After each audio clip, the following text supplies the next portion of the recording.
ముఖ్యమంత్రి జగన్మోహన్ రెడ్డికి స్వాగతం పలికేందుకు చింతారెడ్డిపాలెం సిద్ధమవుతుంది. దాదాపు భారీగా చింతారెడ్డిపాలెం క్రాస్ రోడ్డు వద్ద వైఎస్ఆర్ కాంగ్రెస్ పార్టీ నేతలు శ్రేణులు తరలి వస్తున్నటువంటి పరిస్థితి మనకు కనిపిస్తుంది. దాదాపు 5,000 నుంచి 6,000 మంది జనాభా జగన్కి స్వాగతం పలికేందుకు సిద్ధమవుతున్నారు. మరి కొద్దిసేపట్లో జగన్మోహన్ రెడ్డి ఈ క్రాస్ రోడ్డు వద్దకు రాబోతున్నారు. అయితే రూరల్ అభ్యర్థిగా ఉన్న ఆదాల ప్రభాకర్ రెడ్డి ఆధ్వర్యంలో భారీగా ఒక్కొక్కరుగా వస్తున్నటువంటి పరిస్థితి కనిపిస్తుంది. ఒకసారి సేవాదళకు సంబంధించి సేవాదళ రాష్ట్ర నాయకులు మనతో ఉన్నారు, ఒకసారి మాట్లాడదాం. ఏం చెప్తారు? జగన్మోహన్ రెడ్డికి ఘనంగా స్వాగతం పలికేందుకు రూరల్ నియోజకవర్గం సిద్ధమైంది. మీ తరపు నుంచి ఏం చేస్తున్నారు? ఈరోజు నెల్లూరు జిల్లా రూరల్ నియోజకవర్గంలో ఈరోజు జగన్మోహన్ రెడ్డి గారు ఇక్కడ ఇచ్చేసిన సందర్భంగా రాష్ట్ర సేవాదళ్ళు ఆయనకు ముందుండి సేవ అందించేదానికి ఈ యొక్క మేమందరం కూడా కృషి చేస్తూ ఈ జగన్మోహన్ రెడ్డి అత్యధిక మెజారిటీతో ఇక్కడ గెలిపించేదానికి భారీ మెజారిటీతో ఈరోజు ఈ నెల్లూరు జిల్లా ప్రజలు ఆయన గెలిపించబోతున్నారు. ఆయనకి జగన్ అన్న సైన్యంగా మొత్తం ఇక్కడ ఈ నెల్లూరులో ఆయన వెంట నడుస్తూ ఉన్నారు కాబట్టి ఆయన ఘన విజయం సాధిస్తారని మేము ఈరోజు తెలియజేసుకుంటా ఉన్నాం. మీరేం చెప్తారు? అధికారంలోకి తాము రాబోతున్నామని చెప్పి చంద్రబాబు పవన్ కళ్యాణ్ చెప్తున్నారు, దానిపైన ఏం చెప్తారు? మేమే అధికారంలోకి వస్తాము. మేము వైఎస్ఆర్ సేవాదళ తరఫున గట్టిగా జగనాన్ని సీఎం చేసుకునేదానికి పోరాడతాం అందరం. సో లాస్ట్గా మీరు చెప్పండి, ముస్లింకి సంబంధించి ముస్లిం మైనార్టీలకి జగన్మోహన్ రెడ్డి ప్రభుత్వం అధిక ప్రాధాన్యత ఇచ్చింది. సిటీ నియోజకవర్గానికి సంబంధించి ఖలీల్ అహ్మద్ను కూడా ప్రకటించింది. అయితే రాష్ట్ర వ్యాప్తంగా ముస్లింలందరూ ఎవరు పక్కన్నారు? అందరికీ నమస్కారం. ఫస్ట్ మన సీఎం గారికి చేతులు జోడించి నమస్కారం చేస్తున్నాను. ఎందుకంటే 7% ముస్లింకి సీట్ ఇచ్చినందుకు చాలా సంతోషంగా ఉంది.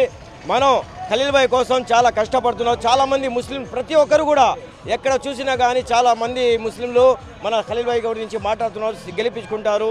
ఇంకోటి మన రూరల్లో మన ఆదాల ప్రభాకర్ రెడ్డి గారికి అత్యధిక మెజార్టీతో గెలిపించుకుంటామన్నా చాలామంది కూడా ప్రతి ఇంటికి నేను పోతున్నాను. ప్రతి ఇంటికి పోయేటప్పటికి చాలా సంతోషపడుతున్నారు. ప్రతి ఒక్కరు కూడా మాకు సీఎం నుంచి ప్రతి కూడా ఏదైనా కానీ అమ్మఒడి ఏదైనా కానీ మనకు వస్తుంది.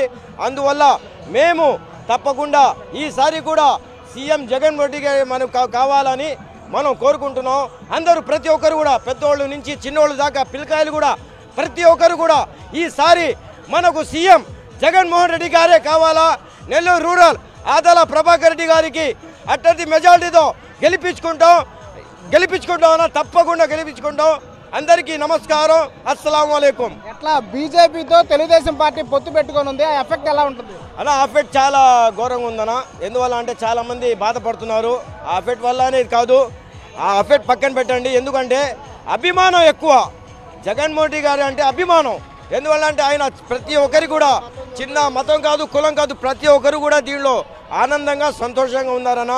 ఒక హిందువులు కాదు ముస్లింలు కాదు క్రిస్టియన్లు కాదు ప్రతి ఒక్కరు కూడా సంతోషంగా ఉన్నారు. అందువల్ల ఏంటంటే ఈసారి కూడా కాదు వచ్చేసారి కూడా మనకు సీఎం జగన్మోహన్ రెడ్డి కావాలా అని కోరుకుంటా ఉన్నా.